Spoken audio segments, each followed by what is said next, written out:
Vamos ver. Prontinho. Então, tá bom. Fechou, então.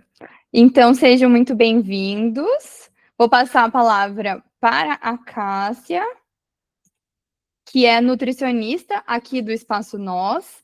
E a gente escolheu a Cássia e convidou ela quando esse assunto, né, começou a surgir, essa demanda entre os profissionais. Na hora a gente já pensou nela, que é uma profissional que é especialista, fez mestrado nesse assunto, então não poderia ser outra pessoa. Então, estou muito feliz que você topou, Cássia, muito obrigado. E vou te passar a palavra para a gente iniciar a nossa aula. E fiquem à vontade para mandar perguntas. E no final também a gente vai abrir para a gente conversar. Isso aí, fiquem à vontade. Caso eu não leia exatamente na hora, a Rafa me ajuda também, tá bom? Ou se quiserem abrir o microfone, fiquem à vontade. Tudo bem, então eu vim a convite da Rafa, né, que representa aí o Espaço Nós, então, primeiramente, obrigada. Não tem como eu tentar ser tão breve, né, nesse tema, porque eu amo falar de compulsão alimentar, de transtornos alimentares. Ele é um tema que eu sou apaixonada desde a época da graduação, então eu vou tentar ser breve, dar um panorama um pouco mais geral, mas para a gente ter esse momentinho de debate, de discussão também, que eu acho que é bem enriquecedor nesse espaço, né? Que a gente está aqui em equipe multi e vários profissionais, né, de outras áreas, então acho que vai ser bem bacana, espero agregar. Então, o que eu vou falar hoje, né, no sentido da compulsão alimentar, onde que entra o olhar da nutrição na prática, e também para a gente entender as nuances, né, entre o comportamento, quando que deixa de ser um comportamento que a gente para de avaliar como algo corriqueiro ou pontual e começa a pensar em uma, um sinal, né, um sintoma de algo um pouco maior. Então, para quem ainda não me conhece, eu sou a Cássia Helena, como a Rafa falou, eu sou mestre em nutrição, hoje eu também sou supervisora de casos e pesquisadora a partir das minhas especializações. As principais são na área de obesidade e cirurgia bariátrica, de comportamento alimentar, e não podia deixar, né, de transtornos alimentares, que é realmente a minha paixão. Eu também sou nutriclínica no Espaço Nós, então, acho que faz muito sentido eu dizer para vocês que a teoria se junta com a prática quanto mais a gente estuda, mas ao mesmo tempo, quanto mais a gente estuda, a gente percebe que tem muito mais, né? Então, eu brinco que é um tema infinito, quando a gente fala de relação com a comida ou até de comportamento alimentar, né? E que bom que a gente está aqui para isso também. Então, eu queria começar a minha fala com a distinção entre impulsividade e compulsividade, porque quando a gente fala de compulsão alimentar, é, um, é uma relação com a comida que é muito centrada na comida, né? Então, o indivíduo, ele tem, de certa forma, essa relação muito intrínseca com a comida. É diferente de na bulimia nervosa, por exemplo, que ele tem uma centralidade no corpo, no peso, por exemplo. Na compulsão, é realmente na comida. E aí, se a gente está falando dessa relação muito centrada na comida, é legal a gente distinguir entre impulsividade e compulsividade, já que a gente está falando de compulsão alimentar, né? Então, a impulsividade nada mais é do que essa ação que a gente não planeja, e que é por impulso, né, como o próprio nome já diz, e onde o indivíduo ele age antes de pensar, que está muito associado com essa gratificação imediata, né, e esse baixo controle inibitório. Então, ele só pensa depois que ele já agiu. Já na compulsividade, é um comportamento que, de certa forma, se repete. Tem um certo tipo de ritual, ainda que simbólico, ou até nos campos um pouco mais do inconsciente, mas que ele acontece mesmo com o desejo de parar. Então, a pessoa minimamente na compulsão sabe que ela está indo, no caso da compulsão alimentar, buscar a comida, ela sabe, ela consegue associar o que tem na despensa, o que tem na geladeira, ela consegue procurar por comida, então é uma coisa um pouco mais de caso pensado. Só que na compulsão alimentar, a gente tem tanto o movimento de impulsividade quanto de compulsividade. E é importante a gente olhar isso, né, e trazer isso na nossa escuta e no nosso olhar clínico, porque muitas vezes o sofrimento que a pessoa traz não é necessariamente em trazer consciência para o ato.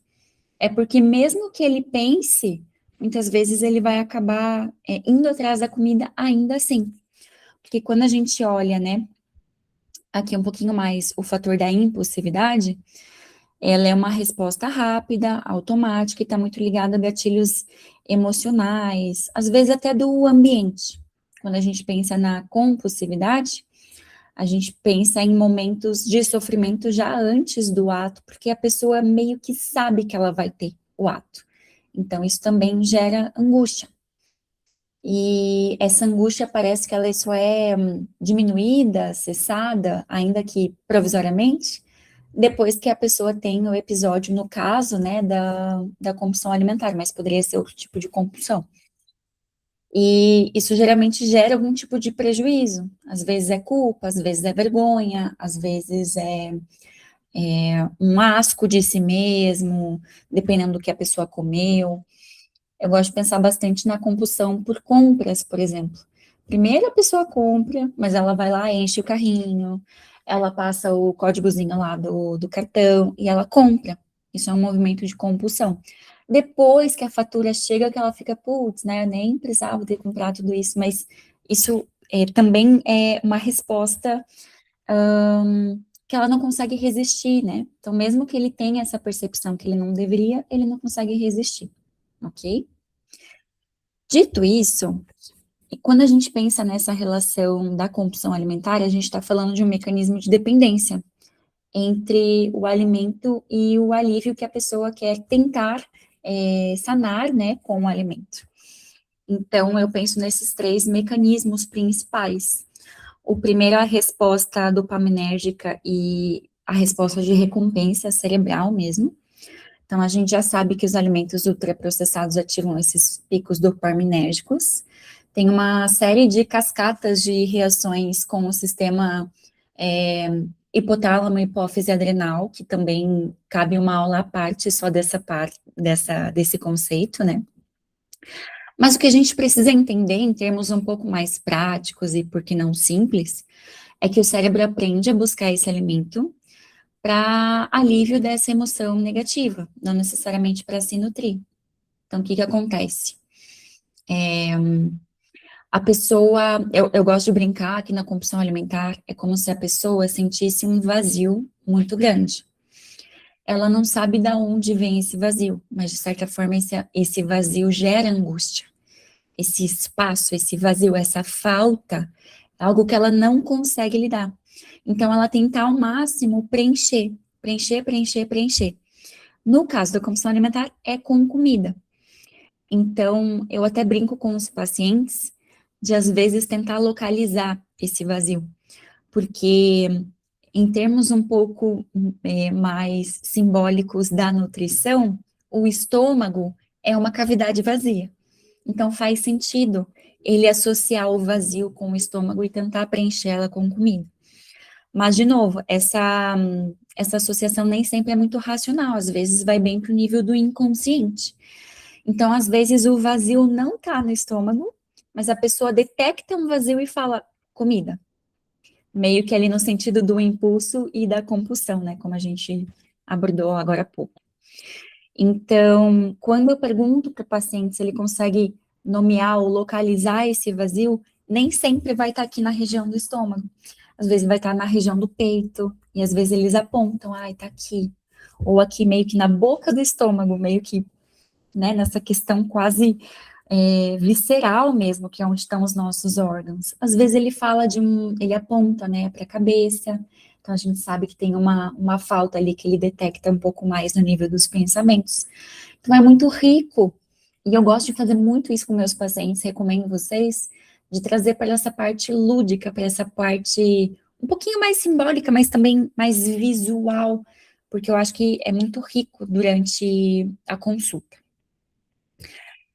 Mas isso tudo é por conta desse mecanismo, né, com a dopamina e com a resposta da recompensa. A gente também precisa pensar no mecanismo de um ciclo meio vicioso entre o desejar, o alívio que traz quando eu sano esse desejo e a culpa que traz quando eu sano esse desejo.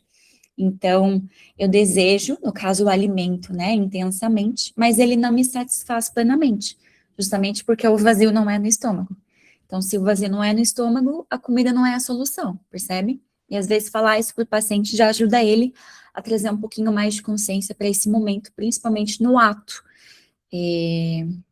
de impulsividade e de compulsividade também. E é legal perceber que a fome, ela nem sempre está presente. Às vezes, o indivíduo, ele começa com fome, mas se ele começa a comer, em tese, a fome é sanada. Mas aí entra o mecanismo da saciedade, né? A saciedade também é difícil de ser sanada. Então, parece que é o comer sem fim, né? Comer até, eles brincam assim, até a garganta, até a boca. Então, é realmente preencher, é um vazio muito grande que ele precisa preencher muito. Nesse sentido, daqui a pouquinho eu também vou falar que nem sempre essa compulsão ela é objetiva, nem sempre o paciente vai comer volumes estratosféricos até ter essa sensação de que preencheu todas as cavidades, né, internas. Muitas vezes essa compulsão é subjetiva, então ele sente que ele perde o controle, ele sente que ele comeu até passar mal, mas na verdade, sei lá, ele pode ter comido um pacote de salgadinho. Então, em termos mais objetivos, a gente sabe que não foi uma quantidade estratosférica de comida, mas se trouxe essa angústia, se tem toda essa relação de desejo, alívio e culpa, a gente também pode interpretar isso como um episódio de compulsão alimentar, mas eu vou falar disso já já. E um terceiro ponto é realmente quando a gente precisa entender que é uma chamada de atenção ali na clínica, que é quando o indivíduo tem a comida como única estratégia de enfrentamento para uma emoção desconfortável. Então, é como se ele passasse por algum tipo de gatilho que nem sempre ele reconhece, e a única estratégia que ele tem de repertório mesmo de ferramentas é usando a comida. Aí a gente entende que provavelmente é o momento que ele procura ajuda e é o momento que a gente também vai tentar acolher e vincular a partir dessas dores, né, dele, justamente porque, já antecipando para vocês, um dos nossos maiores objetivos internos é justamente aumentar esse repertório de possibilidades, para que não seja somente a comida, já que nem sempre a gente vai conseguir preencher esse vazio, né? Eu brinco que aí é muito mais com a psicologia, e que bom que vocês estão aqui com a gente, mas assim, às vezes, muitas vezes a gente passa a vida inteira com esse vazio, né? E não vai dar para preencher. Então, isso também gera angústia, também gera a coisa ali do. Enfim, outros termos que não cabem a mim trazer agora nesse momento, mas é isso. Nem sempre, por mais que o vazio me gere angústia, eu vou conseguir preencher esse vazio. Isso também faz parte ali da psique humana, né? Então, cabe a nós, como Nutris, por exemplo, que é onde me cabe, trazer isso para o paciente, né? Que pelo menos aumente esse repertório de possibilidades para ele lidar com essa angústia sem ser com a comida. E aí a gente precisa explicar, de uma certa forma, diferenciar esses três fatores. O primeiro, o comer emocional. O segundo é o episódio de compulsão alimentar, ou, né, de um comer compulsivo isolado. E o terceiro é o transtorno de compulsão alimentar, porque são três coisas distintas. Quando a gente fala de comer emocional, a gente está pensando em comer em resposta a uma emoção muito clara, que eu sei nomear, que eu sei, às vezes, o que engatilhou, sei lá, terminei com um namorado, namorada, fiquei triste, quis comer sorvete. Então, eu tenho essa linha de raciocínio, terminei, estou triste, quero comer sorvete. Para tentar sanar ou lidar com essa minha tristeza sem ser chorar a noite inteira no travesseiro. Então, eu quero fazer algo que me traga um pouquinho mais de prazer e um pouquinho menos de dor, porque o cérebro humano, ele também está condicionado a procurar prazer e fugir da dor. Então, a gente entende que isso faz parte também de uma relação totalmente normal. A gente tem essa resposta, né, emocional de, às vezes, procurar a comida como forma de prazer. Mas, nesse caso, eu sinto que o indivíduo, claramente, ele consegue parar. Então, às vezes, ele come lá uma taça inteira de sorvete. Ou, por que não, né? Nossa, repeti o sorvete, comi lá 3 taças, nem jantei, comi sorvete porque eu estava muito triste, mas aí eu consegui ir me acalmando, ainda que de uma forma, vocês vão entender, né? Não quis lidar com a tristeza, quis usar o sorvete para lidar com a tristeza, mas ok, a tristeza de certa forma passou. Então isso é adaptativo, né? Eu não vou continuar comendo sorvete até ele acabar ou para sempre. Então, não gera esse sofrimento significativo. Claro, no caso do término, talvez gere, mas não pelo fato de ter comido sorvete. Acho que vocês entenderam, né? Já um episódio de compulsão alimentar isolado é quando eu passo a pensar nessa quantidade um pouco maior, objetivamente, como eu falei para vocês, num curto espaço de tempo e tem que ter a sensação de perda de controle. Então, por exemplo, nesse caso, se eu terminasse lá com o namorado ou namorada, ficasse muito triste, sei que eu tô triste, putz, notei essa falta, notei ali essa angústia que tá me trazendo por conta desse término, dessa situação, da forma que acabou, enfim, N motivos, que pode estar no meu inconsciente ou não, mas o meu corpo, para lidar com isso, vai procurar o sorvete, daí, sei lá, vai comer o sorvete inteiro e mais um pouco, vai comer o sorvete inteiro, depois vai jantar e depois vai comer, sei lá, um pacote de bolacha.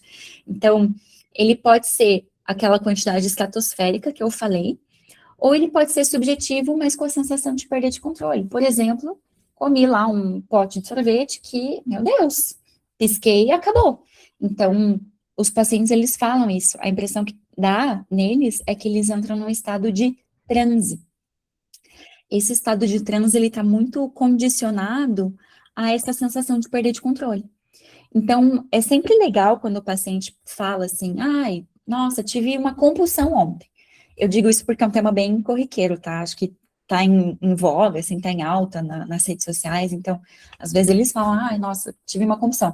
Você fala, como é que foi, né? O que que você acabou comendo nesse episódio? Ou você pode perguntar isso, sei lá, o que que aconteceu? Puxa, me conta, né? O que aconteceu ontem que você te levou, né, a ter um episódio de compulsão? Aí a pessoa fala, ai, briguei com meu namorado, a gente terminou. Nossa, e daí, como é que foi esse episódio de compulsão? O que você acabou comendo? Aí a pessoa fala, nossa, eu comi um pacote de bolacha inteiro.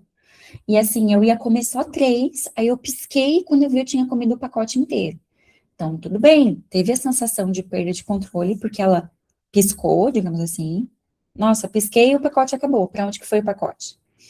Só que não é o objetivo ali da condição, né, da quantidade estratosférica, tá? O episódio, ele vai acontecer pontualmente e está geralmente associado a essa situação de estresse ou dessa situação fora do controle, né, de uma forma um pouco mais aguda mesmo. Por exemplo, trouxe ali, né, do término que, enfim, não vai acontecer todos os dias. Tomara, né? Depende da relação, mas enfim.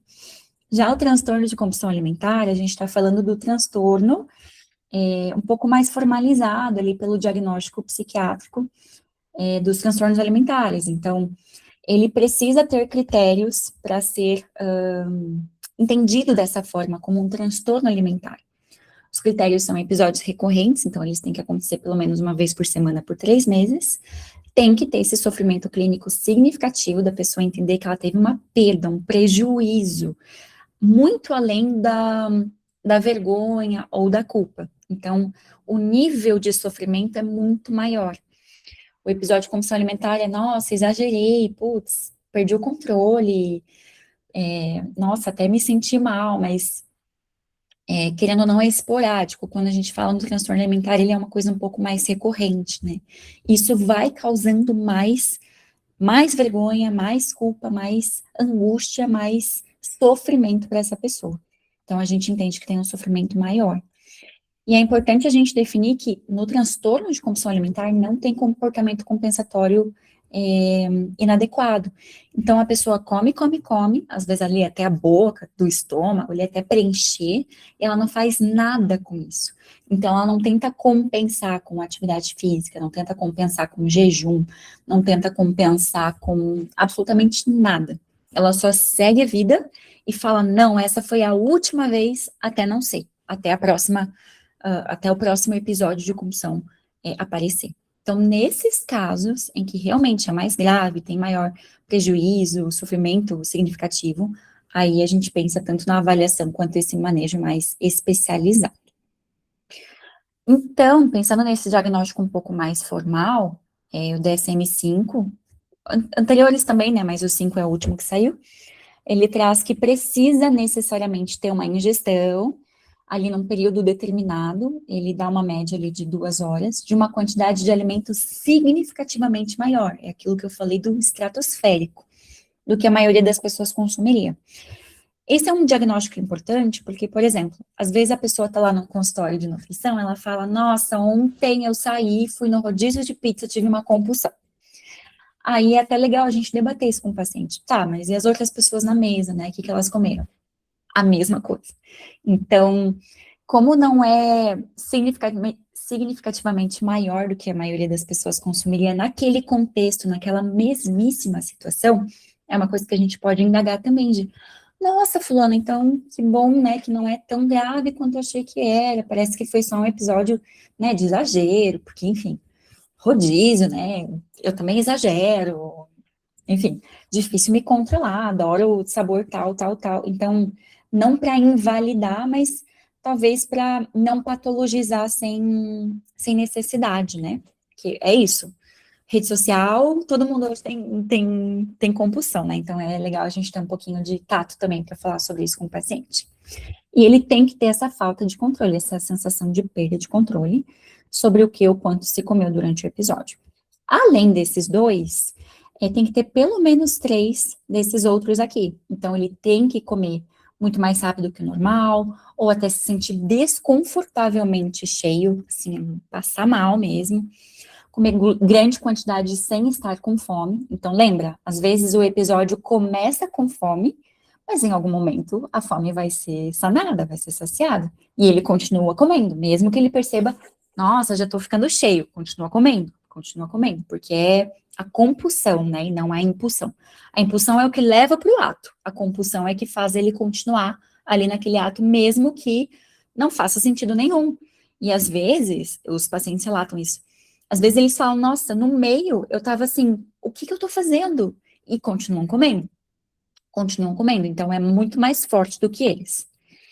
Também pode aparecer, né, eles comerem em situações que eles estão sozinhos, geralmente por vergonha da quantidade.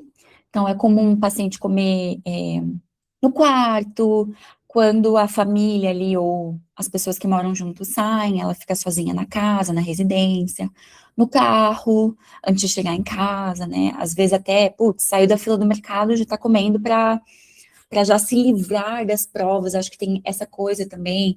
O paciente geralmente não chega em casa com um pacotão. Deixa eu dar um exemplo real, assim, uma paciente saía do trabalho, passava no mercadinho, comprava uma caixa, aqui no Brasil era tipo daquele Esquibom, que é um sorvetinho que ele é um quadradinho, assim, ele é coberto com chocolate, e ela comprava meio que para a semana inteira dela. E ela voltava para casa dela, no que ela chegava em casa, ela comia, sei lá, 15 unidades numa sentada só. E aí ela se sentia tão mal, tão envergonhada, que ela tentava só se livrar, sair rapidinho de casa para ninguém ver ela, enquanto ela jogava fora em outro lixo as embalagens do sorvete, porque Deus me livre se alguém percebesse que ela comeu 15 unidades de sorvete numa sentada só. Então é mais ou menos assim. E aí, lógico, vem a sensação de culpa, às vezes até uma depressão ali pós a ingestão, um desgosto consigo mesma, um asco, né, aquela sensação de, meu Deus, até eles relatam assim, fiquei com nojo de tudo que eu comi, então isso também acontece.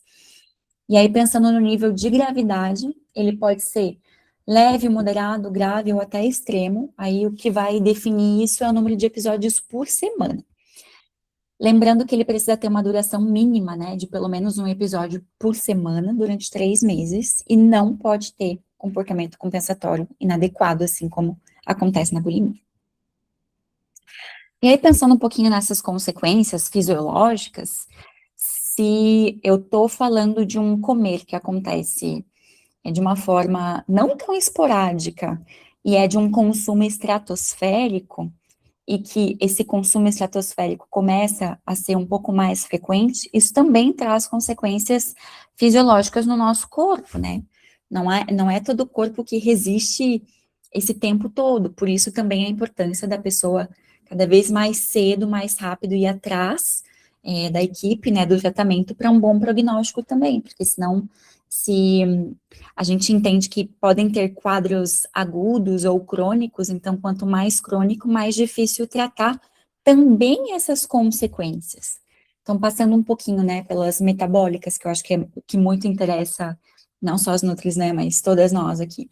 O paciente pode desencadear uma resistência insulínica, uma dislipidemia, que é quando o lipidograma, né, tá muito inadequado, então triglicerídeo sobe, LDL sobe, colesterol sobe, HDL baixa, esteatose hepática, que é aquela gordura ali no fígado, não necessariamente por conta do álcool, né, apesar de que também pode ter compulsão alimentar com consumo de álcool também, e hipertensão arterial, porque a gente sobrecarrega o sistema, né.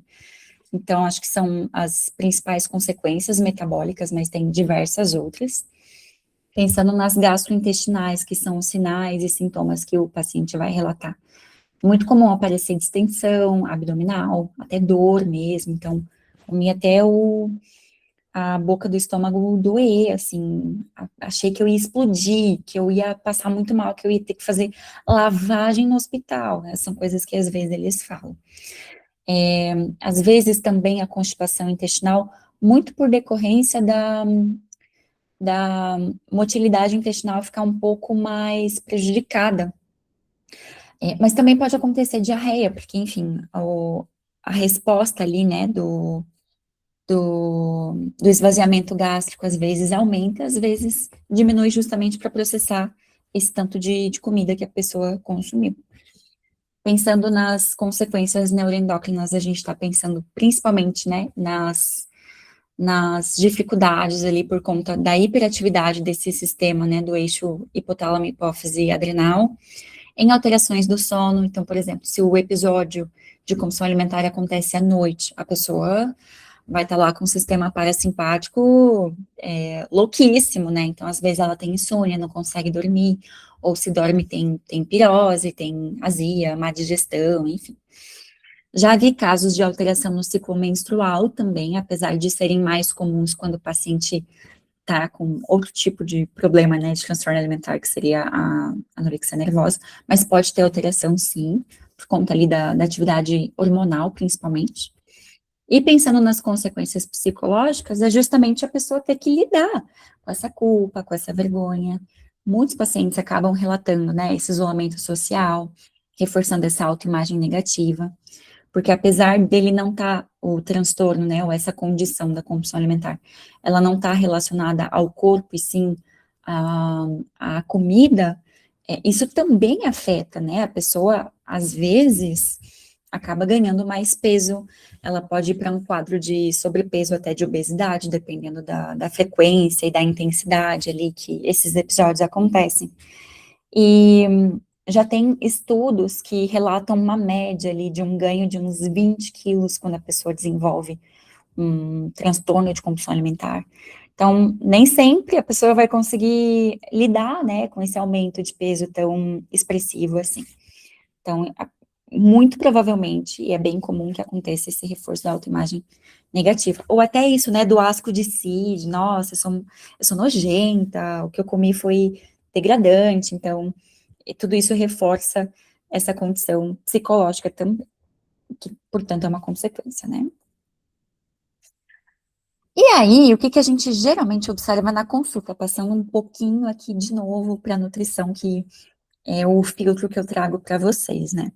Como eu falei, quanto antes, melhor. Quanto antes o paciente procura esse tratamento, melhor, porque daí ele não corre o risco de cronificar o caso.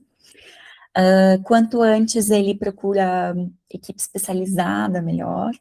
Quanto antes ele procura equipe multi, melhor ainda. Meu Deus, é maravilhoso atender caso de paciente que passa com psicólogo, que passa com psiquiatra, que passa com endócrino, com personal. Então, quanto mais gente envolvida, eu acho que melhor, porque daí cada um consegue fazer a sua parte um pouquinho melhor e em conjunto, né? Então, eu gosto bastante quando o paciente traz ali a perspectiva de que está numa equipe multi.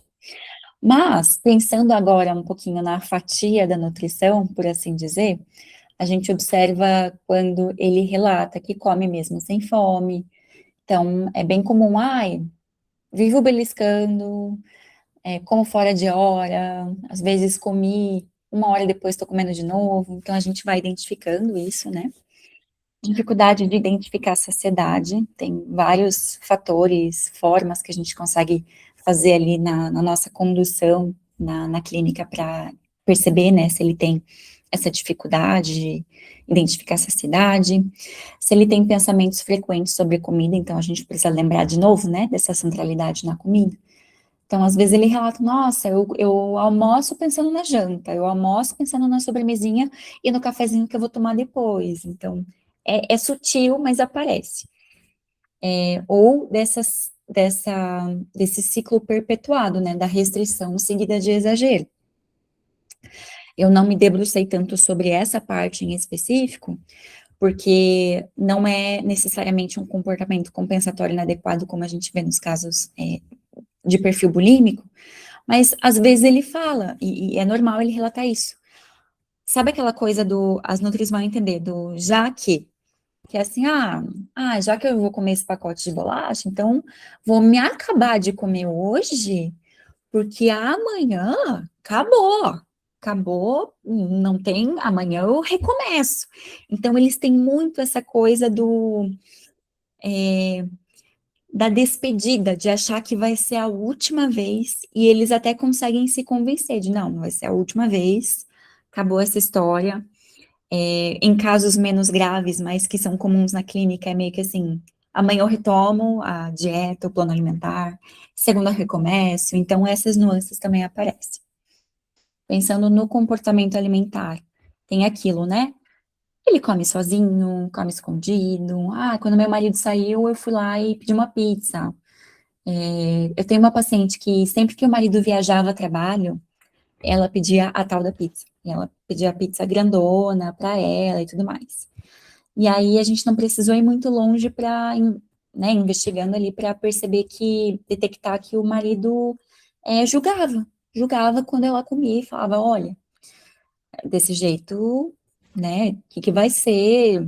E tinha esse julgamento bem pesado, assim, dessa parte estética dela, e ela jamais comeria uma pizza na frente dele. Então, ela pedia uma pizza grandona sempre que ele saía, e ela brincava num conceito que me tocou muito, que é quando o gato sai, o rato faz a festa.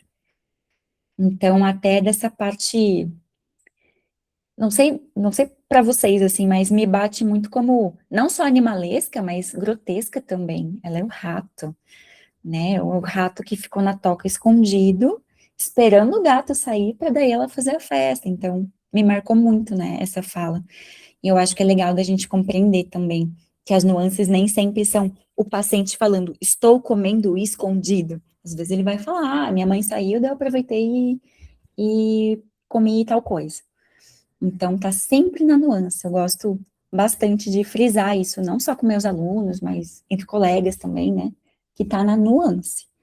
Tá no dito, mas não dito, tá no dito de outras formas que não de uma forma tão óbvia assim, mas é forte. E,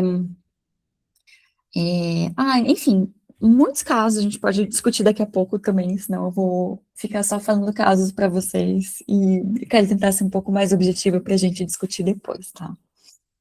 Mas também acontece, né, deles comerem em velocidade aumentada, às vezes mais rápido sem perceber, mastiga, mastiga, mastiga, mal mastiga já engole, acontece também. Quando a gente vai investigar, comumente tem ali um histórico de uma dieta restritiva que deu errado. Então, ai, vigilantes do peso. Meu Deus, como eu já vi paciente que passou pelo vigilantes do peso e desenvolveu compulsão alimentar depois. Desculpa, não sabia se dava para citar, né? Mas enfim, um programa de acompanhamento de peso em grupo, vamos dizer assim. Que fez uma low carb maluca, que viu na internet. Dieta da moda acontece muito. Então, qual que é a dieta que tá na moda? Eu ia falar carnívora, vamos falar carnívora pra gente se revoltar junto. Fiz dieta carnívora, de repente tô comendo até o reboco da parede, tô comendo tudo que vem na minha frente, que é carboidrato, que é doce, que é gostoso, porque fiz lá uma dieta cetogênica, sendo que eu não preciso, carnívora, sendo que eu não preciso. E aí a gente vai só encaixando ali, né, outros cenários. E aí, lembrando, tem que ter essa sensação, né, de perda de controle depois dos episódios, ainda que seja subjetivo. E aí, os marcadores emocionais, então, como eu já falei, né, ali quando eu estava falando da parte psicológica, tem culpa, tem vergonha, a gente percebe que a comida é esse regulador emocional. Então, lembra que eu estava falando do comer emocional? Na compulsão alimentar, pode acontecer um comer emocional. Mas é justamente porque, às vezes, eu até percebo que, eu tô esquisita hoje, não tô legal. Aí eu não sei muito bem nomear se é tristeza, se é revolta, se é tédio. Não, tô mal, vou comer. Isso, querendo ou não, não deixa de ser um comer emocional. Poxa, percebi que eu estou mal, ou seja, não estou bem, né? Então tem uma sensação desagradável aqui. Já é, querendo ou não, apesar de não ser lá um emocionário, né, que as meninas falam bastante ali na clínica também, ela não tem ali um repertório do emocionário, mas tem lá, tô mal, vou comer. Então, uma coisa não exclui a outra, apesar né, o comer emocional está dentro de uma compulsão alimentar, mas não necessariamente é o contrário. Acho que deu para entender, né? E aí tem essa angústia relacionada, e muitas vezes eles acabam evitando algumas situações sociais envolvendo refeições, apesar de que, em momentos sociais, geralmente eles conseguem se organizar um pouquinho melhor. Então, um relato que não é incomum é a pessoa estar lá num evento social e ela vai comer assim, fazer uma boquinha só. Mas ela vai chegar em casa, que é um ambiente ali um pouco mais seguro, que ela tá um ambiente um pouco mais controlado, sem essa visão das outras pessoas, e vai comer tudo que ela vê pela frente, se a gente estiver falando de uma compulsão alimentar mais clássica mesmo, tá? Então, às vezes, em público, ela consegue se portar bem, mas ela tá pensando, porque, pensamento frequente na comida. Quando eu chegar em casa, eu vou comer tal coisa, tal coisa, tal coisa. Eu acho que tem uma lasanha congelada, talvez tenha uma caixa de chiquinitos também. Será que aquele pão mofou? Se não tiver mofado, eu vou comer com requeijão. Não, não quero mais sanduichinho, obrigada, tô satisfeita. E aí eu também vou passar no mercado para comer. Então ela tá sempre pensando ali em comida, mesmo em lugares que, de certa forma, tem comida, mas se ela não está se sentindo segura, ou enfim, exposta, né, ela vai conseguir segurar até o momento que ela estiver se sentindo ali mais segura para ter esse episódio. E aí, a gente tem uma ferramenta bem simples, bem legal, que já foi validada, já foi traduzida, tem adaptação e tradução transcultural também aqui para o Brasil, com indivíduos adultos, se eu não me engano, com adolescentes também, porque ela é uma ferramenta de triagem. O que é uma ferramenta de triagem? Eu vou ver, dependendo ali das respostas, como que foram as respostas desse indivíduo, para entender se aquela minha suspeita, ela meio que se defende aqui com as respostas dele. Então, ela não é diagnóstica de forma alguma, inclusive, nenhum instrumento autoaplicável é diagnóstico. Por isso que, se for para ser triagem, nutricionista também pode fazer. Agora, o que a gente vai fazer a partir disso? A gente também precisa ver, porque geralmente é um instrumento mais psicométrico, então é melhor que seja avaliado por psicólogos. Mas, já vou falar para vocês, às vezes vale a pena a gente, quando tem essa suspeita, se um paciente está sofrendo ou não, puxa, como é que eu vou falar isso para ele? Eu vejo que muitos colegas, assim, falam, como é que eu vou encaminhar para o psicólogo? Aí eu gosto de usar essa ferramenta. Porque eu tenho quase certeza, eu sei, mas eu não sei necessariamente como abordar isso com o paciente, ou como que ele vai lidar com isso. Aí eu aplico esse instrumento de triagem. Não vou falar aqui, né, foi criado em 1982 por esse pesquisador aqui, mas enfim, que a gente precisa saber é que ele é auto-aplicável. Então, o paciente vai pegar a folhinha, ou enfim, o PDF, ele tem 16 perguntas com escala tipo Likert, no sentido de, concordo mais, discordo mais, e aí vai investigar como que a pessoa come em relação à quantidade, velocidade, se tem perda de controle, e como que ela se sente depois, então é o durante e o pós, para ver se tem ali sensação de culpa, de vergonha e de angústia. Cada uma dessas respostas tipo Likert vai dar uma somatória no final, a gente soma, se a resposta é menor ou igual a 17, a gente descarta no sentido da triagem, né? Pode ter alguma outra coisinha ali, um comer emocional, mas a gente não está falando necessariamente de compulsão alimentar. Entre 18 e 26 dessa somatória final, a gente pode entender que ele pode ter um risco de compulsão alimentar moderada, e acima de 27 a gente pode entender que ele pode ter um risco de compulsão alimentar grave. E aí eu acho que é bacana a gente ter esse respaldo, porque muitas vezes, a partir da resposta, a gente pode falar, fulano, olha só, né, a gente estava falando ali, né, sobre a forma como você come, como que você se sente também um pouquinho depois, a gente fez aquele questionário, né, durante a consulta e tal, você foi respondendo, e aí eu avaliei e uma coisa me chamou a atenção, então, a gente pode utilizar ele como gancho, muitas vezes, para encaminhar para um psicólogo, até para um psiquiatra, porque não para outras análises ali, né, de profissionais. Então, não é uma coisa que você vai fazer sempre.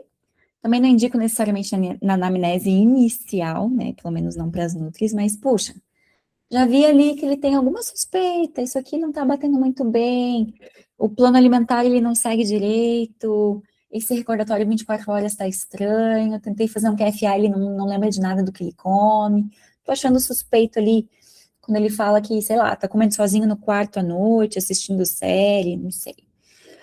Vou testar, né? Não faz acompanhamento psicológico, deixa eu testar aqui. E a gente planeja em algum momento, principalmente depois que a gente já vinculou com o paciente, de aplicar para ver se é o caso da gente fazer um encaminhamento ou não. Eu acho bem bacana, porque é uma triagem bem simples, assim. E é, enfim, 16 perguntas. Não tem muito que a gente possa fazer. Mas, por exemplo, se é o caso do paciente já ter um psico, a gente super pode conversar com o psico, para o psico aplicar e compartilhar a resposta com a gente. Ou falar, psico, quer que eu aplique, daí eu compartilho com você. Então, toda essa conversa interdisciplinar também é importante, tá? Afinal, é uma ferramenta psicométrica, então, né, melhor que seja o psico. Lembrando que ele não substitui diagnóstico, tá? De forma alguma. Ele só vai orientar a nossa conduta. Então, por exemplo, se eu, Nutri, vejo que o paciente colocou lá que ele come numa quantidade muito, muito grande, uma baita velocidade, nada me impede de traçar estratégias com ele, pensando em melhorar a quantidade, para que ele perceba a velocidade do que ele está comendo, porque isso também é uma ferramenta de autopercepção. Ele vai ter que ver se ele concorda mais ou discorda mais. E isso às vezes traz insights importantes ali para ele mesmo, de nossa, eu percebi que eu mastigo super rápido. Nossa, eu percebi que eu me sinto um pouco culpado depois que eu como tal coisa. E a gente fala isso, puxa, então, né, é uma questão para você, vamos trabalhar nisso. E daí a gente, enfim, traz a conduta nessa perspectiva mais nutricional mesmo, eu acho que é bem válido.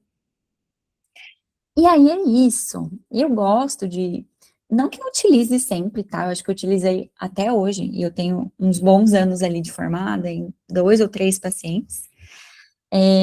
Mas é isso, é com a equipe multi, né? Então é bem bacana quando ele tem o que seria a triagem, né, de uma compulsão grave, encaminhar para psiquiatria, com esse respaldo, né? Para psicologia, quando ele tem esse sofrimento emocional, então às vezes a gente pergunta, tipo, nossa, como é que você se sentiu, assim, né, fazendo essa triagem? Ele fala, eu me senti culpado. Olha, então, o que que você acha, né, de tentar, enfim, olhar para essa culpa, para essa vergonha depois que você come, de uma outra forma que não seja nesse espaço, porque aqui a gente vai conseguir traçar várias estratégias, várias ferramentas, mas talvez a gente não consiga lidar com essa sensação do porquê que você sente culpa de comer, sei lá, um brigadeiro no seu aniversário, entende? Então, às vezes é um gancho também para encaminhar para outros profissionais, eu acho bem legal. E é aquilo que eu já falei, né? Manejo multi é o ouro ali, o que a gente mais preconiza e gosta, porque realmente tem trocas muito mais ricas quando esse acompanhamento é feito em conjunto. E aí, lembrando que se psiquiatra, se psicólogo falaram, olha, Nutri, realmente fechou o diagnóstico para transtorno de compulsão alimentar. É legal ter esse respaldo também para, eu brinco de trocar figurinhas, né, com os outros profissionais, mas é muito bacana, até para traçar essas estratégias de qual que vai ser a conduta terapêutica ali de cada um, qual que vai ser, às vezes, já aconteceu de essa semana vamos falar sobre tal tema, então. Aí eu trouxe esse tema na nutrição, a psiquiatra trouxe esse tema na consulta dela e a psicóloga abordou esse tema na consulta dela. Então é muito legal, dá uma troca bem rica mesmo.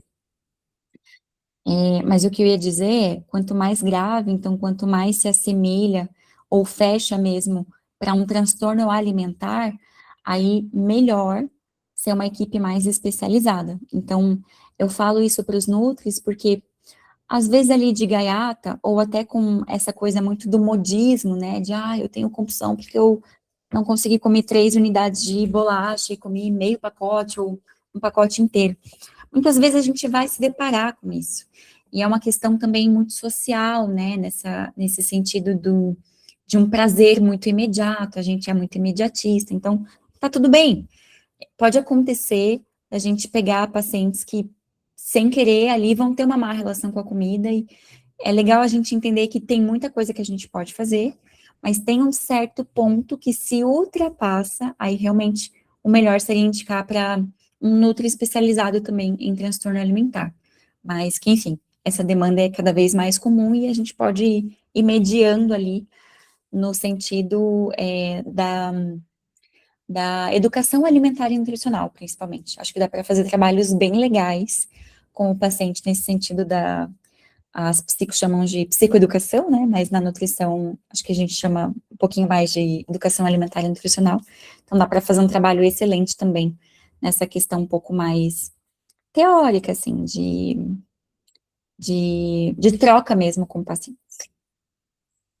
E aí, pensando nos padrões que são bem comuns na compulsão alimentar, a gente pensa principalmente num perfil bem caótico, acho que começa por aí, antes de começar qualquer um deles, mas nesse perfil bem caótico acontece de uma forma bem fácil de ser apontada uma falta de planejamento de refeições, de horários regulares, acordei atrasada, esqueci, não tomei café da manhã, eu vou para o meu trabalho todos os dias, mas eu nunca levo um lanche, sempre fico com fome. Então, é mais fácil a gente detectar ali um padrão alimentar um pouco mais caótico e desorganizado.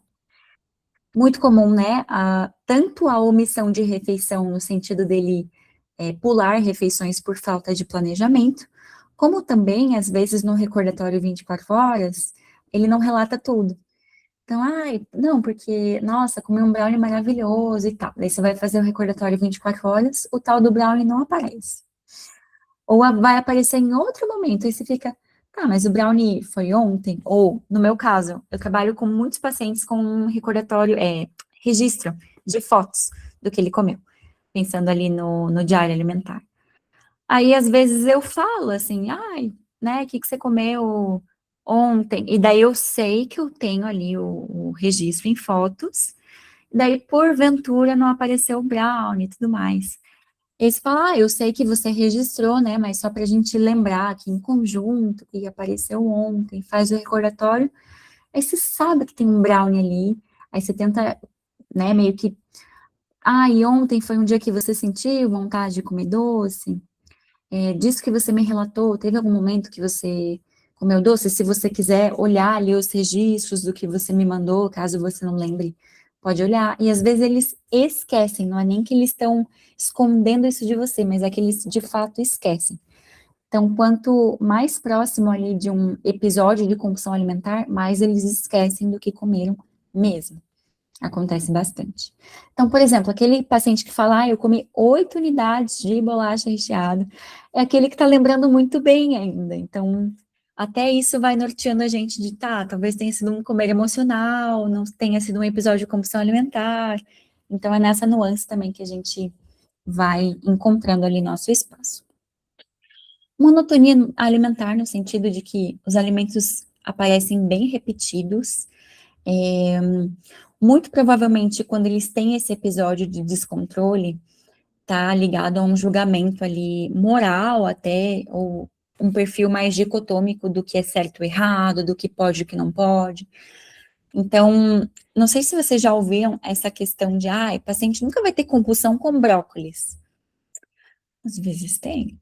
Já atendi paciente que teve compulsão com laranja. Então, assim, é errôneo a gente falar dessa forma muito leviana, mas na maioria massiva, não vai ser a primeira escolha deles, vai ser ali no meio do episódio, nossa, 1 quilo de laranja, vou comer, que era o caso desse paciente, né, ele comeu 1 quilo de laranja, mas enfim, muitas vezes o que vai acontecer é ele comer coisas que geralmente ele vai se privando, porque naquela regulação até hormonal, ele também tem essa percepção de que ele precisa controlar, de que ele não pode perder o controle, até ele perder o controle. E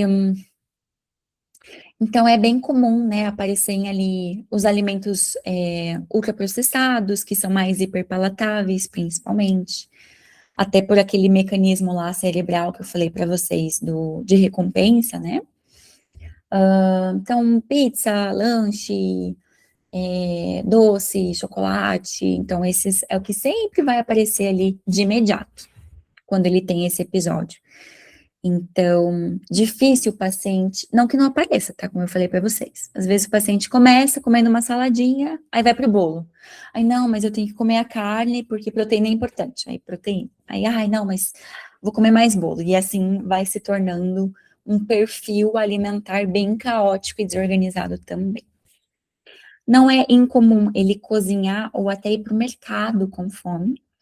Então, como ele não se organizou, não se planejou, não tem nada para comer, na hora que ativa ali o impulso, é o que tem pela frente. E aí, se ele tem que cozinhar algo, já é meio que beliscandinho, já é comendo alguma coisa que está ali pronta, nem sempre são alimentos, aqui eu estou falando de casos mais graves, tá? Mas acontece que é isso, quanto pior a gravidade, quanto maior a gravidade, pior a escolha desses alimentos, menor a escolha. Então, tem relatos em artigos, principalmente. O máximo que já me aconteceu, assim, foi de paciente falar que estava assando chicken na air fryer, não aguentou esperar e comeu até com ele meio cru mesmo.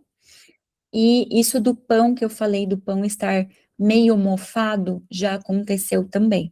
Que era assim, engatilhou, impulso e compulsão, aí o paciente percebeu, sei lá, na quarta fatia que o pão estava mofado, e aí gera esse asco, né, de meu Deus, o que eu tô fazendo?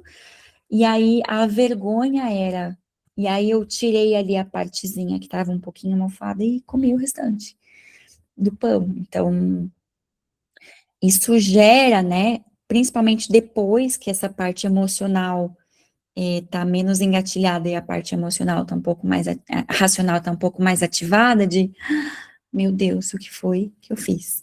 Então, dessa sensação que eu falei do transe, né, da perda de controle. Mas o que eu ia falar? Nos artigos já apareceu estudos onde a pessoa ali do estudo de caso comeu comida do lixo. Então, ela retirou do lixo mesmo para comer. E aí a gente pensa, né, não só no sofrimento psíquico, mas enfim, como tudo devia estar muito regulado para a pessoa ter chegado a esse ponto. E aí a gente pensa que, de fato, não é a bolacha recheada o problema. Apesar dela ser ali, né, enfim, ultraprocessado, blá, blá, blá. Não é ali que a pessoa vai se descontrolar de, puxa, comi o pacote de bolacha até o final, tive uma compulsão. Não, é muito maior. É comer a comida que não tá tão pronta. Já aconteceu isso também. Ai, comi o macarrão meio duro, comi o arroz meio cru, porque não consegui esperar ele cozinhar. Então, isso até que aparece, mas o fato de comer comida do lixo é uma coisa que mesmo lendo, mesmo que você não ouça isso do teu paciente, já é bem forte, eu acho, pelo menos. E tem uma questão de baixa ingestão hídrica.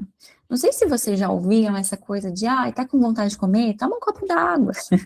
Então, até existe uma certa lógica de que o receptor ali da sede e da fome no cérebro são bem próximos, mas a gente jamais pode falar para um paciente que está com esse sofrimento psíquico de, toma água que passa, porque seria muito leviano, né? Mas, querendo ou não, se ele está omitindo ou até esquecendo de fazer refeição, é muito comum que ele também esqueça dessa ingestão hídrica. Então, não é incomum que ele acabe tendo uma baixa ingestão hídrica também por conta disso. Ele passa muito tempo em jejum, sem perceber, não é intencional ali para poupar caloria nem nada disso, não é compensatório, como eu falei para vocês, mas aconteceu de, meu Deus, me entreti aqui, não comi nada, agora eu tô morrendo de fome, agora eu vou começar a comer e aí eu não consigo parar de comer. Então, é mais ou menos nesse estilo. E aí, pensando num panorama um pouquinho mais geral, para a gente ir se encaminhando para o final da minha fala, algumas estratégias e propostas de tratamento nutricional, e aí a cada item a gente expande centenas de subitens, né, mas a gente precisa focar na estabilidade dessa estrutura alimentar e não no peso. Então, isso não pode, de forma alguma, estar na nossa conduta de, vamos tratar sua compulsão alimentar e perder 20 quilos. Geralmente isso, não que seja de profissionais charlatões, mas você percebe que é um profissional que ele não é especializado no assunto.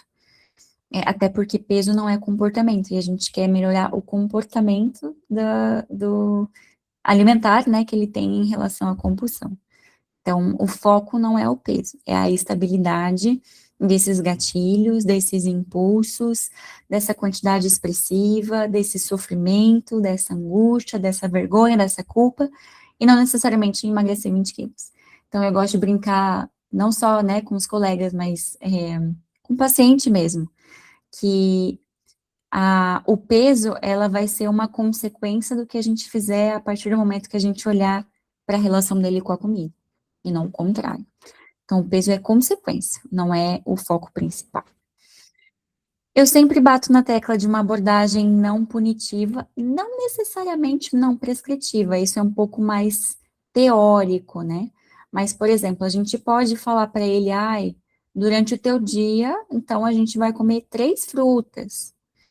Que momento que você vai comer a fruta 1? Que momento que você vai comer a fruta 2? E querendo ou não, em termos um pouco mais generalistas, isso pode ser visto como prescritivo. Ou você vai comer meio prato, vamos pensar lá no modelo do prato saudável. Você vai comer meio prato de legumes, verduras e vegetais, e folhosos, enfim. Então, meio prato tem que ser de legumes, vegetais e folhosos. Então, isso, querendo ou não, induz uma quantidade, e para algumas pessoas isso pode ser visto como prescritivo. Para outras, nem tanto, então vai de cada um. Mas a partir do momento que o paciente vai saindo um pouco da preocupação com a caloria, da preocupação com o peso, da preocupação com a perda de controle, a gente pode ir estabelecendo essas metas que a princípio são um pouco mais qualitativas, mas que também podem ficar um pouquinho mais numéricas, fechadinhas ali ao longo do tratamento. A gente também sempre preza, desde o encontro zero, em trazer essa autonomia alimentar. Claro, nem sempre ele vai conseguir, muitas vezes é por isso que ele procura a gente, mas existe uma baixa autonomia muito grande, tanto ali no que eu falei da falta de organização e planejamento. Tá, mas o que eu posso comer de lanche, então? porque senão eu não vou comer lanche. E daí a gente vai ter que falar, poxa, vamos pensar em estratégias juntas. O que que você poderia comer de lanche à tarde? Isso já é trazer autonomia. Apesar da gente muitas vezes conduzir, né? O clássico, né? Ah, um iogurte, uma fruta, sabe aquela coisa? Então, a gente pode sugerir, mas a gente sempre abre para o paciente trazer opções e sugestões também, pensando na autonomia. E na flexibilidade cognitiva, né? São pacientes que têm muita rigidez cognitiva do aquilo que eu falei, certo, errado, pode, não pode, proibido, permitido. Então, às vezes, a gente vai ter que falar, pode, vai lá, sabe? Quer comer? Vou dar um exemplo. O paciente tem compulsão com barra de chocolate. Sempre que chega sábado, já que ele fez muita dieta e sábado era o dia livre, da refeição livre, ele vai lá e compra aquele pack de leve 3, pague 2, barra de chocolate. É um exemplo real, tá, gente? E aí, putz, vou comer para a semana inteira. Vou comprar essas 3 barras para comer a semana inteira. Aí chega em casa e fala, então, hoje pode, finalmente, vou comer só ali uma fileirinha, aí abriu a barra, quando viu, comeu as 3. Sensação de perda de controle.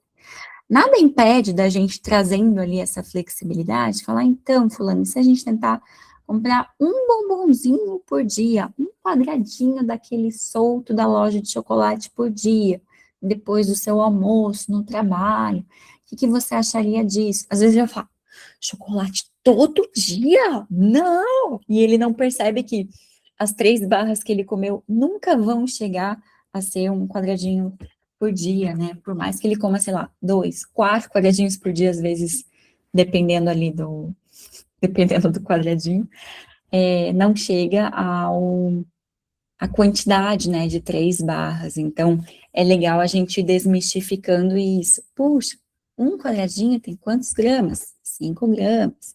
Então, vamos fazer uma continha aqui. E daí ele vai percebendo que, nossa, é verdade, eu poderia até comer um quadradinho, 2, todos os dias se eu quisesse, e ainda assim não ia chegar a, sei lá, uma barra de chocolate no fim de semana, imagina 3.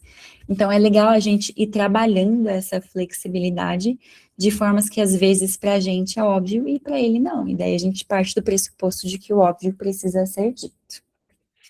E aí, esse reforço do vínculo terapêutico também. Então, trazer, ouvir o paciente, né? Acho que é sempre a estratégia número 1 de qualquer tratamento e também do nutricional, né? Da gente vincular para esse paciente não se sentir acuado, de fazer os registros. Muito comum eles se sentirem acuados com medo que a gente julgue o que eles vão comer. Então, é legal estar na nossa fala também. Olha, paciente, estou aqui para te ajudar, né? De forma alguma. Não importa o que você coma, eu prefiro que você registre, a gente fale sobre isso em consulta para traçar melhores estratégias do que você, achar que eu vou te julgar. Esse não é um espaço de julgamento, daí a gente vai reforçando também essa questão de ser um espaço seguro. E aí, além disso, né, a gente sempre vai tentar restabelecer um peso saudável, porque a gente não está romantizando de forma alguma absolutamente nada, até porque romantização da obesidade não existe, né, mas enfim, papo para outro momento. Mas a gente pode sim tentar restabelecer esse peso de uma forma um pouco mais saudável. Então, vai que ele realmente está ali com uma questão que ele se beneficiaria, estabilizando um pouquinho mais esse peso. Vou dar um exemplo prático. Ele vem de um histórico de dietas onde a flutuação de peso dele é muito grande. Então, eu posso pensar assim, numa meta de peso para ver se ele vai conseguir estabilizar. Como eu falei para vocês, quando ele desencadeia essa compulsão alimentar, os artigos eles já mostram uma média de um ganho de 20 quilos. A gente vai ter que lidar com esse ganho de 20 quilos em média, né? Então, não é que vai ser a nossa estratégia principal, percebam? Mas nos bastidores, a gente pode pensar se esse peso deixou de subir, por exemplo. Opa, bom sinal. O peso estabilizou, bom sinal. Não necessariamente que o paciente perdeu peso, até porque é um tratamento longo quando a gente fala do transtorno alimentar mesmo. Às vezes, bem comumente, para mais de um ano. Então, não é em um ano que muitas vezes ele vai perder, mas pode acontecer em um ano ele perder. Tive um paciente que em um ano perdeu 17 quilos. Só da gente fazendo o tratamento habitual ali para a compulsão alimentar. Super possível, mas não era o nosso foco principal, ok? Nosso foco principal era restabelecer essas metas de saúde de uma forma sustentável com ele, sem focar na balança. Então, a gente não falava meta de perda de peso, mas era uma das nossas estratégias por detrás. Principalmente cessar esses episódios de compulsão. Então, quando a gente consegue diminuir a frequência, ótimo sinal. Nossa, esporádico, foi só naquela situação que eu vi minha família. Incrível. Quantas vezes aconteceram desde a última vez que a gente se viu? 7. E na próxima consulta? 3. Incrível. Então a gente precisa ir reforçando isso também, né? Porque às vezes ele se sente culpado de, nossa, eu ainda tive compulsão alimentar. Poxa, mas você estava tendo 14 antes, agora você teve 3. Olha que evolução incrível. Então é legal a gente trazendo, reforçando isso também. Regularizar esse padrão alimentar, eu gosto dessa base, assim, de pelo menos 3 refeições e 2 lanches, e evitar que ele fique longos períodos em jejum, para não ativar uma fome tão exacerbada. Falei para vocês no começo, reconhecer sinal de fome e de saciedade é difícil para ele. Às vezes ele até reconhece a fome no início do episódio e reconhece que ele não está mais com fome, mas principalmente a saciedade é diferente dele perceber. Então é legal a gente estabelecer, principalmente no início, uma meta ali de, evita ficar mais do que 4 horas sem se alimentar. Por quê? Porque não pode comer sem ser de 3 em 3 horas? Não, porque a gente está tentando melhorar ali tua percepção de saciedade. Então, é legal a gente falar isso também.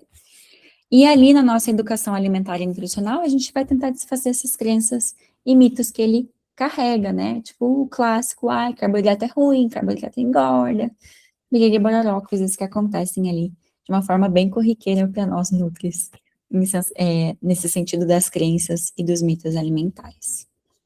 Mais do que isso, a gente sempre vai prezar uma reintrodução gradual dos alimentos, principalmente daquele que ele julga errado, incorreto, proibido, ou qualquer outro tipo de julgamento.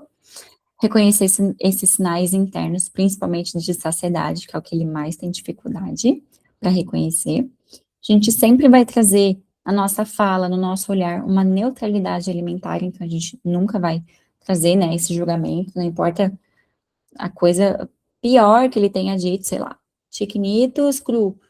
Ok, como é que era o contexto, né, quando você comeu.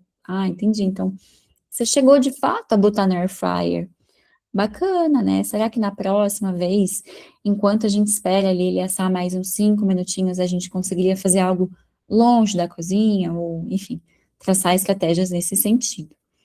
Não necessariamente julgar por ser um chiquinitos, ou de julgar por, nossa, você comeu chiquinitos cru. Não é nada disso. A gente quer trazer ele para essa perspectiva de melhora e de cuidado. Então, independente do que ele está comendo ali. E autonomia alimentar, como eu já citei para vocês, que é o que está no nosso encontro zero, tá? Aqui eu também coloquei, né, do gerenciamento do ambiente, dessa alimentação mais consciente, então aos pouquinhos tirar ele de frente de telas, de ter mais consciência com o que ele está comendo mesmo, para evitar esse comer automático, evitar ali compras muito grandes, porções muito grandes, então a gente vai tendo ali essas técnicas um pouquinho mais de praxe, né, que já estão ali na nossa conduta no dia a dia, mas dando um cuidadinho especial ali quando o paciente tem essas questões de má relação com a comida e, por que não, de compulsão alimentar. Certo? Então, espero que a gente tenha conseguido esclarecer alguns pontos, trazer tantos outros, e agora eu quero ouvir vocês, mas, por favor, se sintam à vontade para me seguir nas redes sociais, né, eu sou @castelenanutri no Instagram, tenho também o Espaço Nós, caso vocês ainda não sigam, né, eu sei que muito provavelmente vocês chegaram até a aula por conta do espaço, mas vale a pena seguir também. E agradecer de novo o espaço para trazer esse tema, que como eu falei, eu podia ficar semanas ininterruptas falando para vocês, mas eu tentei trazer um panorama geral e prático do que acontece na prática clínica mesmo. Então, vou abrir para vocês, caso vocês tenham ficado com alguma dúvida. E obrigada. Cássia, muito obrigada. Eu ficaria semanas ininterruptas escutando. De verdade, foi muito legal, muito interessante, muito importante, muito importante. Quero ouvir de vocês, gente. Vocês têm, o que que vocês têm de dúvida? O que que vocês pensaram por aí? Diga, Júlia. Abre microfone, abre câmera, como você se sente melhor. Tá, eu vou deixar o microfone porque eu já tô com roupa de casa já. Tá bom. Área de casa também. Mas eu até tinha comentado com a Rafa que era um tema que eu queria ideias de curso, dicas de curso, então é super legal que você trouxe, eu amei a aula. E eu fiquei com dúvida bem na parte comportamental, né? É, quando você falou dos comportamentos compensatórios, eu queria saber se tem algum critério para entender, igual tem, por exemplo, para você classificar a compulsão alimentar ali uma vez por semana, né? 3 vezes na semana. E eu queria saber se para os comportamentos compensatórios, quando não são extremos, tipo no caso da bulimia, se tem alguma forma de você entender se aquilo faz parte de uma coisa mais esporádica ou se é realmente problemático. Se seria, por exemplo, a intensidade, eu vou compensar com 20 horas de jejum, ou é a recorrência, faz 10 horas de jejum, mas 3 vezes na semana. Tem algum critério específico ou é análise de caso mesmo? É um tópico maravilhoso, porque, querendo ou não, a gente vive numa sociedade adoecida. A gente precisa partir desse pressuposto. Tá todo mundo meio coisado, entendeu? E quando a gente fala de relação com a comida, principalmente com o advento das redes sociais, da internet, todo mundo meio coisado também. Então, muitas vezes a gente normaliza alguns tipos de comportamentos que, na verdade, eles são de risco. Por exemplo, quando o paciente fala assim, nossa, vou pedir batata frita, vou ter que ficar 1 hora na esteira amanhã. Isso é uma intenção de um comportamento compensatório, que seria inadequado, né? Que é, tá, mas e se eu comer batata frita e seguir a vida? Porque batata frita também pode estar numa relação equilibrada, numa alimentação equilibrada e numa relação saudável com a comida. Mas o paciente não pensa assim, ou, meu Deus, isso é muito calórico, não vou poder jantar hoje. Ou, eu não posso comer essa comidinha aqui porque olha a explosão dessas calorias. Não, fica para você que eu não posso engordar. Então, ele traz isso na fala de formas mais ou menos sutis. E, obrigada, Thalita. E é muito nesse sentido do que muitas vezes a gente normaliza na sociedade hoje em dia. Vou ter que ir para academia, vou ter que comer só uma mordidinha porque é uma bomba calórica. Hoje em dia tem o advento da caneta injetável, né? Meu Deus, eu tenho que começar a tomar Ozempic amanhã, sabe? Então, é muito normalizado, mas são, querendo ou não, sensações. Até hoje, com a caneta injetável vindo aí, eu percebo que talvez um comportamento compensatório que a gente esteja normalizando e que daí talvez caiba trazer caso a caso, é pedir para o paciente, sei lá, injeta a sua dose na sexta, porque daí você dá uma seguradinha no fim de semana, na comida. Eu já vi relatos de vários profissionais, às vezes, na melhor das boas intenções, falando isso para o paciente, porque o paciente relata que fim de semana ele perde estribeira. Então, vamos tentar dar uma compensada aqui, percebe? Tá na nuance do discurso. E aí, querendo ou não, a gente acaba reforçando esse padrão, mas que daí entra ali caso a caso, de o paciente está tendo sofrimento com isso, está sendo significativo, está tendo culpa, vergonha, daí entra a individualidade. Obrigada. Imagina, respondi a sua pergunta. Sim, super. Então tá bom. Ju, e bem-vinda a essa primeira aula da Júlia no espaço. Ela é psico, acabou de se formar. Obrigada. Bem-vinda, Ju. Obrigada. Diga, Ju, outra Ju. Diga, Ju. Primeiramente, boa noite, Rafa, boa noite, Cássia, boa noite para todo mundo.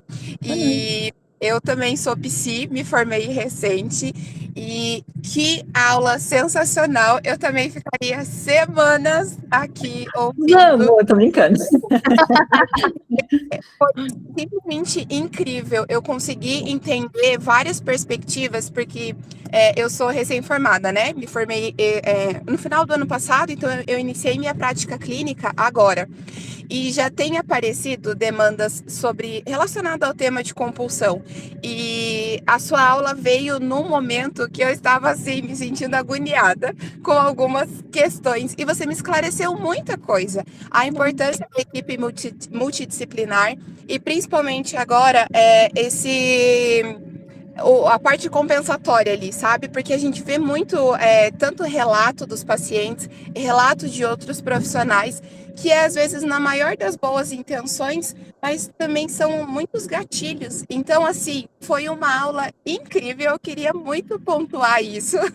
Bom, Foi muito importante para mim. E eu agradeço muito, principalmente pela Rafa, pela oportunidade de ter criado essa aula, de eu também poder participar, porque para mim me acrescentou muito, eu aprendi muito. Foi incrível mesmo. Muito obrigada. que legal, Ju. Obrigada pela troca. Eu acho que só reforçando, tudo bem que eu falei isso, mas agora com a dúvida da outra, Ju, é legal a gente entender que na compulsão não existe o comportamento compensatório. Então, a pessoa ela vai querer comer, por exemplo, a batata frita lá, e ela não vai pensar que ela precisa queimar na academia no dia seguinte. Isso é um comportamento bulímico. Na compulsão é assim, já que estamos aí, vamos, né? Sabe aquela coisa assim, dá prejuízo. Ou chega em casa e ainda vai comer mais e mais. Então, não existe o comportamento compensatório inadequado, tá? Só para a gente reforçar isso. O que a gente tem hoje na nossa sociedade é essa coisa do compensar o que comeu, que daí seria um outro perfil ali, que é mais o do comportamento bulímico. Isso fica claro para vocês? Sim. Para mim fica claro. Alguém tem mais alguma dúvida em relação a isso? Acho que é importante, né, essa diferença que você está trazendo. Vou até colocar o slide aqui de novo, que assim, é diferente da bulimia, tá? Aqui, ó, sem comportamento compensatório, que é diferente da bulimia, tanto a bulimia nervosa ou transtorno alimentar, como o comportamento bulímico, né? Que é isso que a gente tem bem enraizado do vou ter que compensar depois. Fica claro? Perfeito. Vou assumir que sim, mas por favor, não vão confundir. Perfeito. Cássia, eu fiquei pensando aqui, né?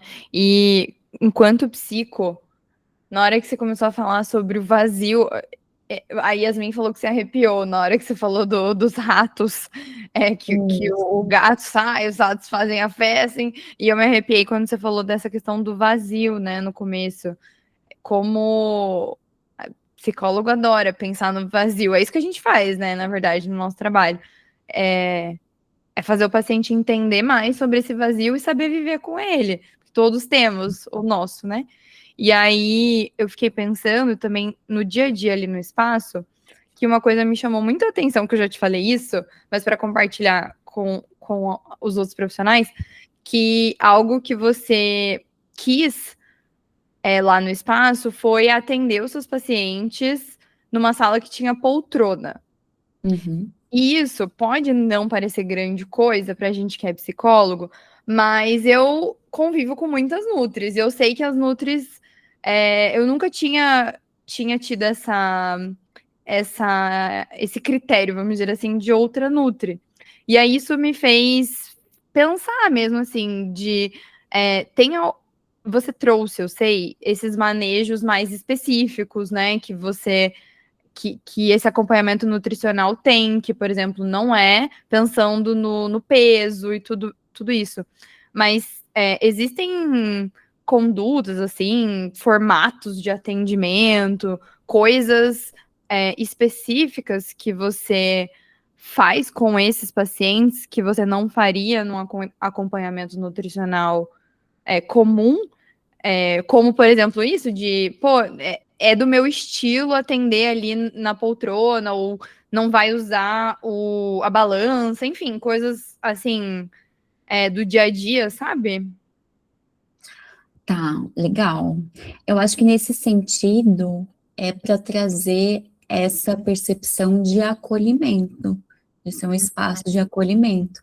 Então, às vezes, não é nem que não possa, tanto é que se tiver uma mesa ali também, tá tudo bem, mas eu acho, e eu acho que é um feedback dos pacientes também, que eles se sentem mais à vontade sem ser nessa questão, assim, estruturadinha de mesa, cadeira, um na frente do outro, e às vezes o computador ocupando, né, ali uma boa parte. Então, eu gosto que ele me veja, e eu gosto que ele se sinta confortável também. É mais confortável, querendo ou não, é uma poltroninha, então a gente também, né, coloca uma almofadinha, fica um pouco mais à vontade, eu acho que isso chama o paciente para esse espaço terapêutico também, mas aí eu acho que entra a individualidade. Por exemplo, vou fazer recordatório, vou fazer diário alimentar? Não com todo paciente, mas ele se beneficiaria. Obrigada, Yas. Obrigada, pode deixar. Ele se beneficiaria. No sentido de, às vezes, o paciente ele não tem uma boa relação com o corpo, então pode acontecer de, por exemplo, eu pesar ele sem ele se ver, ou a gente fazer outras estratégias de avaliação corporal, sem ele se ver, sem ele ver o número na balança ali, porque às vezes é muito...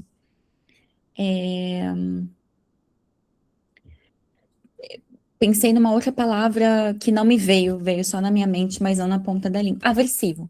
Pode ser Tá. aversivo ele olhar para o peso, ele fazer circunferência, ele fazer bioimpedância.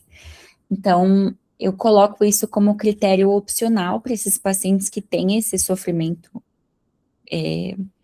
mais sério mesmo, mas também é uma coisa que pode acontecer com pacientes de outros perfis, assim. Às vezes perguntar, você gosta de fazer avaliação corporal? Independente do perfil da demanda, né? Pode ser que apareça, eu detesto. Você quer fazer avaliação corporal? Você pode me relatar um peso, você pode a gente pode deixar a avaliação corporal para outro momento, né? Para daqui algumas consultas, não sei. Você quer ver seu peso? Ah, não, odeio ver meu peso. Tudo bem, eu acho que é importante a gente ter esse registro. Você concorda com isso? Ah, eu acho que sim, acho que eu concordo, eu só não quero ver. Beleza, ou, não, eu não quero nem subir em cima de uma balança que me dá um terror. Tudo bem, a gente não sobe na balança, então, não tem problema. Então, deixar essa demanda, acho que aquilo que eu falei da autonomia, né? Ele tá ali em conjunto com a gente, pensando nessas estratégias. Então, é sempre legal a gente perguntar se ele se sente à vontade para isso também. E se ele não se sentir, respeitar isso, né? Perfeito, perfeito. Obrigado. Imagina. Pessoal, mais alguma dúvida antes da gente encerrar nossa aula? Diga, Isa. Deixa eu abrir aqui. Então, eu queria puxar um pouco mais para o meu lado. A gente, como gineco, né, escuta muito as pacientes falarem de episódios de compulsão durante a TPM, né? Existe algum critério mais específico, assim, para eu me preocupar com isso? Que por não ser recorrente o mês inteiro, mas ser mais naquela semana pré-menstrual, mas se é uma coisa que está acontecendo todo mês, também entraria como uma compulsão mais grave, ou você acha que seria mais aquela questão mais do episódio mesmo? Legal. Quando a gente pensa no critério, aqui não apareceu exatamente dessa forma, mas lá no DSM tem, que é assim, pensando no contexto, a pessoa tem que comer uma quantidade de alimento significativamente maior do que qualquer pessoa comeria naquele contexto, naquela situação. TPM é uma questão que, para a mulher, hormonalmente, às vezes ela vai procurar por mais comida, por mais doces, por questão hormonal mesmo, né? Grelina, leptina, enfim, toda essa cascata ali de hormônios. Então, não necessariamente a gente vai enxergar como compulsão objetiva. Tá bom, o que que você tá comendo? Meu Deus, tô comendo pacote, uma barra de chocolate inteiro. Ok, sabe? Como é que a gente pode, enfim, eu pensaria como é que a gente pode administrar de essa barra perdurar, então, a semana inteira, já que você fica com vontade de comer doce a semana inteira. Como que a gente vai fazer essa barra durar a semana inteira em vez de um dia, entende? Entendi, legal. A gente vai administrando, mas assim, TPM, vontade de doce, é contexto. Vai acontecer. Uma Entendi, vez por mês, faz entendeu? sentido. Uhum. E a gente pode ir mediando isso também. Puxa, mas tá bom, acho que, veja bem, eu acho que pode ser uma coisa bem comum, assim, isso pode puxar, olha, eu tenho mais pacientes que na época da TPM têm vontade de doce. Você acha que é uma coisa descomunal? Como é que é essa compulsão? Você pode perguntar até por curiosidade. Sim. Como é que é essa compulsão? O que seria essa compulsão para eu tentar entender? Entende? Legal. Um pacote de bolacha? Tudo bem, acho que é bem comum com que os pacientes relatam, ou me parece ser um desejo aumentado bem específico da TPM, entende? Olha, se a pessoa fala, meu Deus, comi uma torta inteira, enfim, quantidades estratosféricas, aí olha, né? Conheça uma nutricionista que te ajudaria nisso. Sim, É um com gancho certeza. também, tá? E posso perguntar mais uma coisa? Claro, fica à vontade. Você acha que esse uso mais, assim, desenfreado das canetas emagrecedoras, assim, até por pessoas, às vezes, que não têm ali uma indicação tão clara, você acha que isso poderia piorar os transtornos a longo prazo? Assim, não durante o uso, mas eu fico pensando se a gente não sabe direito o que vai acontecer ainda, né? Mas às vezes na retirada do tratamento, se esse período ali que a pessoa ficou sem se alimentar de uma forma, né, como ela estava acostumada, talvez por conta da medicação, se depois isso poderia representar um aumento de número de casos, assim. Não sei se é uma preocupação que vocês da nutrição percebem, assim, estão tendo. Para mim, é quase uma retórica, sabe como? Porque a caneta, ela não trata O comportamento, né? comportamento, perfeito. Uhum. Ela vai inibir esses sinais. A partir do momento que a pessoa fizer o exame e retirar essa medicação, se ela não tratou, não olhou para isso, vai voltar e vai voltar forte, entende? Uhum. Então, até coincidentemente hoje eu fiz um vídeo falando de agonorexia, que é um termo informal que estão utilizando. Uhum. É isso. A fome vai estar suprimida, a saciedade vai ser mega precoce. Legal? Por quanto tempo? Uhum. A pessoa vai deixar de comer porque ela vai precisar de necessidades energéticas tal qual antes. O que ela vai fazer? Não, porque agora eu tô ótima, eu tô comendo 2 refeições por dia. Enquanto você fizer a medicação, realmente parece algo maravilhoso. E depois? Ou você pretende ficar com a medicação para o restante da sua vida? Então, às vezes são coisas que, na melhor das boas intenções, é legal a gente ir informando eles também desses riscos, né? Isso é uma coisa que, mesmo o Ti, na tua especialidade, consegue falar sobre, né? Com certeza. Legal, obrigada. Cássia, e é possível tratar o comportamento utilizando, tipo, durante o tratamento, já que eu tô levando em consideração aqui que a caneta, ela faz essa inibição, né? Então, ela mascara, vamos dizer assim, essa compulsão. Mesmo mascarando, é possível tratar enquanto tá fazendo esse uso? Uma pergunta excelente. Eu vejo que sim, é possível, só vai ser de uma forma diferente. Porque como a medicação, ela inibe o sinal e traz a saciedade precoce, às vezes, é o gancho que a gente precisa para falar, ok, então me fala dessa saciedade, que você não sentia antes e agora você sente como 3 garfadas. Beleza, então agora você está conseguindo entender o que é um sinal de saciedade. Essa sensação de, tô ficando um pouquinho mais cheia, a comida já não tá mais tão interessante, já perdeu o sabor, tá até um pouco, né, desconfortável aqui continuar comendo ela, isso é um sinal de saciedade. O que mais que tem de sinal de saciedade? Então, a gente pode ir explorando essa parte um pouco mais educacional e Uhum. falar, ok, então agora, nesse momento, durante o tratamento, você não vai sentir tanta fome e vai sentir mais saciedade. E ainda assim, você vai precisar comer o mínimo, que é isso daqui. Uhum. Menos do que isso, independente se você está sentindo fome ou não vai ser interessante pro depois da medicação. Uhum. Então, pensando que antes você comia isso daqui, e que agora você está comendo isso daqui, será que a gente consegue comer isso daqui para tentar se manter ali, né, com os teus níveis de necessidades energéticas, enfim, as tuas necessidades diárias, durante o tratamento? Aproveitar que a gente não está tendo uma vontade louca de comer tal e tal coisa, e ainda assim fazer o mínimo do que você precisa. E aí a gente traz ele para esse tratamento também, para essa autonomia, né? De, puxa, então é verdade, então agora eu entendo que eu não vou ter fome, eu vou ter muita saciedade, e ainda assim eu vou precisar comer aquele mínimo, que vai ser um pouco mais daquilo que eu estava comendo e um pouco menos daquilo que eu estava comendo antes da medicação. E aí ele associa bem, a gente traz essa responsabilização, né? Independente ali do sintoma que está suprimido ali no caso da medicação. Perfeito. Ai, perfeito. Gente do céu, juro, eu continuaria, mas são 10 horas. E eu falei pra Cássia assim, não, vamos até 9h45 no máximo. Mas foi porque realmente foi muito, muito legal. Muito obrigada. Você me esclareceu muita coisa também, enquanto psico mesmo, pensando na minha prática clínica. Espero que tenha esclarecido para vocês também. Tem vários comentários aqui elogiando, que adoraram a aula.